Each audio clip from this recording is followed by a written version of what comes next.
ay malaking pasasalamat at maraming naibahan na kahit papaano ay nakakaginhawa sa amin.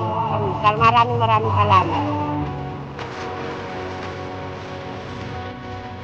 Maraming salamat kila Doc Umali, si Ma'am Cherry Umali, at si Oli Umali sa aming bigay sa aming bigas. Maraming salamat. Ito po malaking tulong sa amin.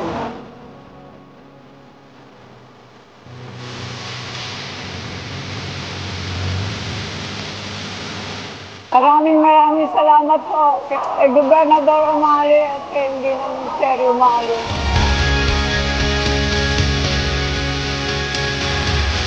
Salamat po ako kay Ma'am Umali sa binigay na tulong na bigas. Malaking bagay po sa amin kasi po wala po kasi akong trabaho.